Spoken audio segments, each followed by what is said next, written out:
રાપર તાલુકા મામલતદાર કચેરીના પ્રાંગણમાં આવેલ રાપર એરિયા ડેવલપમેન્ટ ઓથોરિટીના સભાખંડમાં બચાવ પ્રાંત અધિકારી જ્યોતિબેન ગોહિલના અધ્યક્ષસ્થાને રાપર તાલુકા સંકલન સમિતિની બેઠક મળી હતી, જેમાં તાલુકા મામલતદાર એચ.બી. વાઘેલા, ધારાસભ્ય વિરેન્દ્રસિંહ જાડેજા, નાયબ મામલતદાર એસ.એસ. રાજપૂત, ICDS અધિકારી Kajalben Prajapati, PI JB. Bubadiya, Balasar PSI SV Chaudhary, chief officer Ravaji Jadeja, નગરપાલિકા પ્રમુખ Chandbhai Bhinde, Kaushik Kalariya, RK Sharma, RF officer Mahipatsinh Vaghela, AB Gamit, MC Patel, RF officer Satishbhai Jetha, JM Tank, AJ Boya, પ્રાંત કચેરીના સિરસ્તેદાર અજયપાલસિંહ ઝાલા, મદદનીશ તાલુકા વિકાસ અધિકારી હુસેન જીએજા, જયપતસિંહ જાડેજા, કિશોર મહેશ્વરી,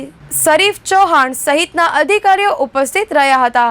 ફતેહગઢ ગામે ત્રોડવાડી સીમા જેમાં હજારો ખેડૂતોની જમીન વરસાદના 4 મહિના પાણી ભરાઈ રહેતા ખેડૂતોને મોટું નુકસાન ભોગવવું પડવું હોય છે, જે પાણીનો નિકાલ કરવો યોગ્ય છે, માટે તંત્ર દ્વારા તે કામ બાબતે ધ્યાન આપી આ સીમાના ખેડૂતોને થતું નુકસાનથી બચાવવા ઘટતું કરવા વિનંતી છે. ફતેહગઢ ગામે ભોજનારી ડેમથી પાટિયા સુધીના અંદાજે 700 એકર જમીન ભોજનારી ડેમથી નાલી દ્વારા ખેડૂતોને સિંચાઈ માટે પાણી મળતું હોય છે, જેમાં દર વર્ષ વરસાદના કારણે નાલી ખુલ્લી હોવાથી પુરાઈ જતા ખેડૂતોએ સ્વખર્ચે ફરી સફાઈ કર્યા બાદ પાણી મેળવી શકતા હોય છે.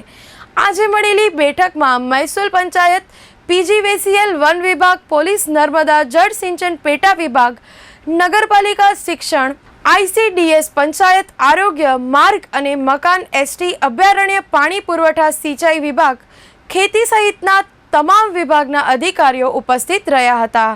આ તમામ અધિકારીઓને પ્રાંત અધિકારી જ્યોતિબેન ગોહિલ તથા મામલતદાર H.B. વાઘેલા દ્વારા પ્રશ્નોના નિરાકરણ માટે તાકીદ કરી ઉકેલ લાવવા માટે પ્રતિબદ્ધ રહેવા સૂચના આપી હતી.